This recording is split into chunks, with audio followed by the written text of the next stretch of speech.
it gives me great pleasure to have Declan COCKRAM on, who's a HORSHAM FC fan and Lardy boy. Yeah, LARDY ARMY member. Yeah, we've got you lads on the 14th of December, which will be a few days after this podcast comes out, at your ground in the Sussex Cup. I'm not sure what sort of sides we're going to put out. You know, probably not none of our priorities this season, but I love the Sussex Cup. I wish there was more love for it. Well, first of all, just wanted to just say thank you for coming on. No problem. Yeah, no thanks for having me. I appreciate it. I want to get straight into, because reading up about the Lardy boys is a fantastic story. Just from this, like you were known at the HFC APF, which was the anti-polyunsaturated faction. Yeah, that cracked me up. Yeah. So you would, just to fill us Hastings fan, and you would like depositing packets of lard to every away chairman.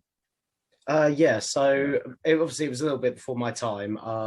The Lardy Army was formed 25 years ago, and some of the, should we say, more vintage Lardies, they've sort of been passing it on to us younger lot this season and last season. But yeah, basically we would turn up at away grounds, and part of the tradition was to put some lard on the away dugout, or on the home dugout in some cases.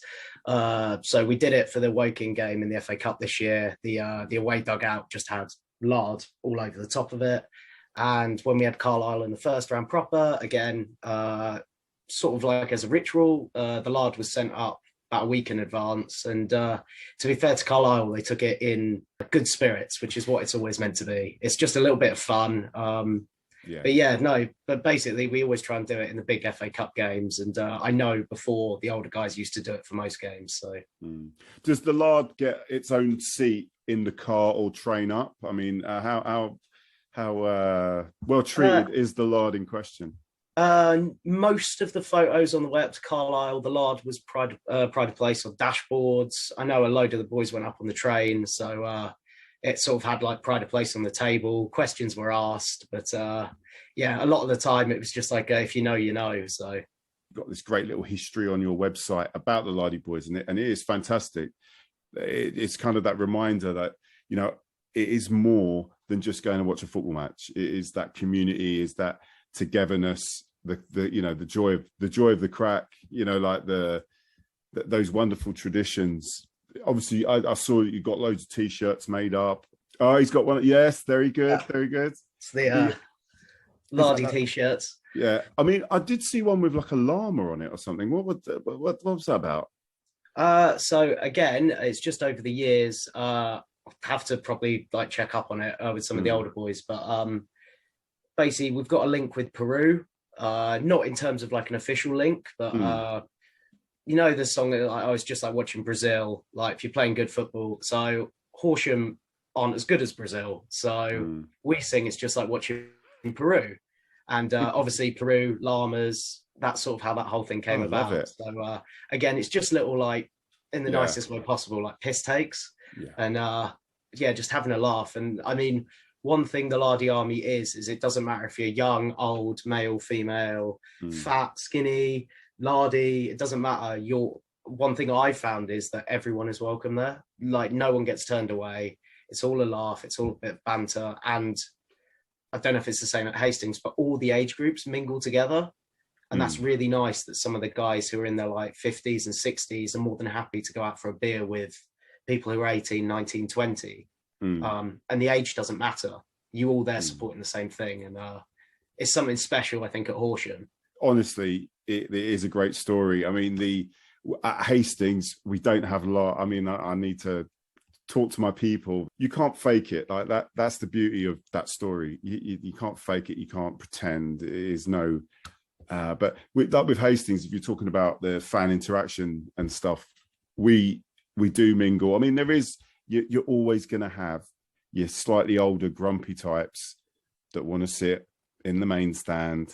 You know, they want to sit there and they want to be grumpy. Everyone's got them. But at Hastings, we have a very great mix of, because I mean, I don't know if you've seen our attendances and things. You may not have done. You guys have got. You guys are in the Premier Division. Why would you be watching us? Well, you say that. everyone in our league sort of knows that Hastings is a bit of a sleeping giant in the league below. You guys get what, 800-900 to most games. You top 1,000. Obviously, your ground, is it Pilot Field? Yeah, that's the one. Yeah. Yeah, massive old ground, really big main stand. And you guys probably do deserve to be in the same league as us. But obviously, as Horsham know, it's a very hard league to get out of. Yeah, no. But yeah, you guys get, I think, higher attendances than we do. But obviously, we've been away from Horsham for so long. It's... Yeah, I was going to talk about that. You know, like you obviously sold your ground.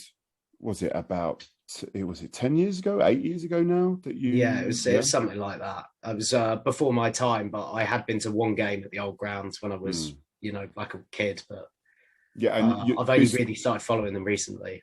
Yeah. Well, no problem. And your new ground's called it's a bit of a mouthful. The Camping World Community Stadium.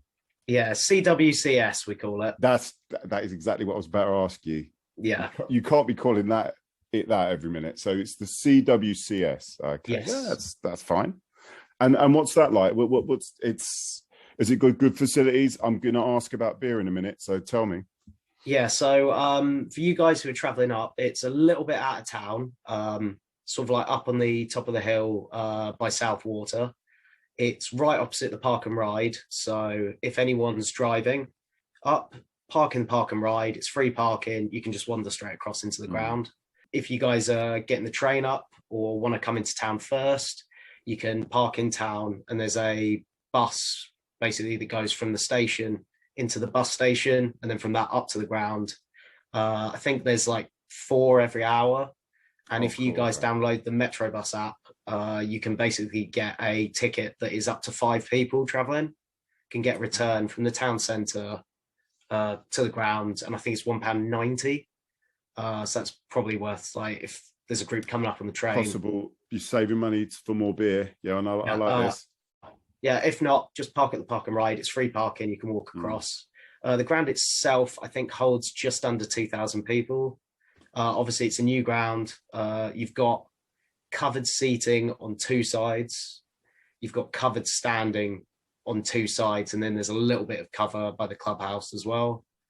We don't cover behind the goals. When any of us do attend, we will be behind your goals and making as much noise as we can. Yeah, I mean, covered. No, we're not interested in that. You'll be all right. You'll be all right down one end. One end the far end has got a little covered terrace. I know that when Eastbourne visited for our FA Cup game, all their fans did was just moan about the lack of cover that we had at the ground. But that's Eastbourne. Eastbourne moaners. Yeah, it was just one of those days. But yeah, the clubhouse itself again is brand new. It's quite large. We'll have football shown on the TV. Plenty of seating, plenty of room for standing, quite a large bar area. Yeah, beers, come on.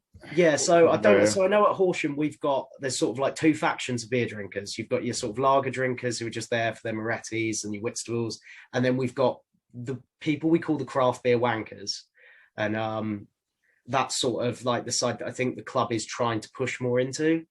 We normally have a couple of like guest beers, and behind the bar we have bottled things like Brewdog, Hophead, which is from Dark Star, which is a local brewery. If you guys want to come and enjoy some like really nice beers, maybe get there a bit earlier and go into town. We've got some really, really nice craft beer places that have opened up in town. Oh. Quite pricey because we've sort of become London. Yeah, you're a bit upmarket. Yeah. Yeah. There's the King's. There's the price of success. Yeah, there's the King's Arms in town, which do really good sort of craft local beers. You've got the Anchor Tap, which is like a really trendy hipster style craft bar. And then you've just got other pubs like the Black Jug, the Lind, which is the Wetherspoons, if anyone wants to, go and have some cheap beers. And then obviously we've got a bar inside and a bar outside at the club. So beer won't be an issue. Yeah, that's this is what I like to hear.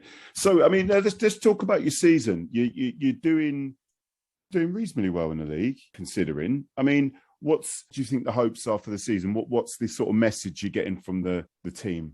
Oh, so we had quite a lot of money, so to speak, pumped into the squad at the start of the year. We had some quite big signings from National League clubs. Sam Howes in goal from Dorking and Shamir Fenelon up top from Billericay. But basically, I think any chance of us pushing for promotion automatically was ruined by the FA Cup run. I mean, up until the fourth qualifying round, it was just replay after replay after replay. And it kind of just really stuttered our league form because we were so focused on that. And there were so many games in a short period. The league form really suffered. And I mean, we were bottom of the league after the Carlisle game. Made up for it now. But since then, we haven't lost. We played Pagham in obviously the first round of the cup for us. And that just started this run of, I mean, we've had a little bit of luck, but it has been really good form. It's the football that we've sort of expected this year. Come against some hard teams who we haven't beaten in years. Carl Shorten away, we hadn't won in, I think, 6. But yeah, now the form's really turning. And I think I'm just looking for a sort of top half, mid-table safety. But I know there are some fans that would quite like us to push for those playoff spaces. And it'll be interesting once the Christmas period's out of the way to sort of see where we are. Because we got some tough games with Worthing and Lewis coming up. So yeah, that Worthing team's a good team, isn't it? Worthing, I mean, really, again, they're a team that should be league above. As much as it pains me to say it, they've walked this league the last 2 seasons, and you got to say if they don't go up this year, it's probably not fair on them because they should have done previously. Yeah, how many? What was it? They're clear. I can't remember again. They weren't the one that was about 20 points clear, were they? I'm trying to think. There was a few teams. I don't think they were that far clear, but they were clear. I know South Shields in one of the Northern leagues were about 28 points clear. Yeah, that's the one I'm thinking of. Yeah. But to be honest, Worthing have walked this league pretty convincingly the past 2 seasons before it got cancelled. So, yeah, I think they're the team that everyone wants to beat. For all of us Hastings fans that are going to come along to see your side, you probably won't put, let's be honest here, you probably won't put out your first team, but you probably put a mix out. Yeah. Who's going to put the fear of God into us? I mean, who are we going to be majorly impressed with? Hey, the thing is, you say that, but our squad in terms of actual playing size isn't massive. So I can see us putting out a fairly strong side. I mean, the player that would put the fear into you is Shamir Fenelon, but he's in and out of injury at the minute. We probably won't risk him. Yeah, don't want to risk it. But yeah, basically we've got Tom Kavanagh, who's like a central defensive midfielder, but he can push up.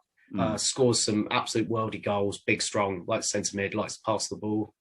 Got Lee Harding and Eddie Desane, who play out wide, both of whom have been really good form. Lee's sort of like big, strong runner, goes for the defence. Eddie's a bit more sort of slippery, skillful, likes to get in around the back, those sort of players. And then at the back, I mean, we've just signed a new player called Chris Sessegnon, who is the older brother of Ryan Sessegnon. Oh, all right. Yeah. Okay. He's fitted in really nicely in the back three and looks like a proper, decent quality Isthmian Premier player. So he might be one to look out for at the back if... cool. Money bags, Horsham, eh? Yeah, well, we've got rid of a few as well. So, but yeah, owning your own ground and stuff, it means that... well, yeah, now we actually have got the money because everything that we bring in, I mean, Crawley train at the Camping World, so we get money from them. Every time you go up on like a Tuesday night for quiz night or just to go up to the bar, there's always people training on the pitches. So I think we're in quite a good place as a club. It's just hoping now that we can sort of like push on and really push for those playoffs. Yeah. I mean, I'm just thinking about that myself. You're saying about the Lardy Boys. Now, obviously, the Lardy Boys are their own thing. I mean, in terms of have you got like a supporters club as well? Or is it the Lardy Boys or the go-to? Or are they the unwanted sort of like, sometimes they're like, oh, I don't like the singers. I mean, but what is it? How's the setup with the supporters? So there is a separate supporters club that is a lot more formal, should we say. The club is definitely involved with the Lardy Army. They love the whole premise of it. A lot of the guys who had started the Lardys really helped the club through the nomadic period, and they are legends of the club. certainly no one's pushed away, and the Lardy Army certainly aren't. We're sort of like welcomed in with open arms. It's loud. We bring the noise. It's a lot of like a fun and a laugh, but we're never aggressive or anything like that. So the club has always been like quite welcoming for us. I mean, we've had no issues anywhere we've gone this year. People have just been like basically saying how good the following is. And I mean, this year, I've noticed since the FA Cup run, the following's gone up by 50 at least to an away game. They're always the best ones. The away games. Away days are always the best. But I mean, like we took 280 up to Carlisle, which for a non-league club, and I mean, apart from maybe I've actually been to Carlisle. Oh my god, I had to clap you in on that one, mate. It was a superb. Did you get a result?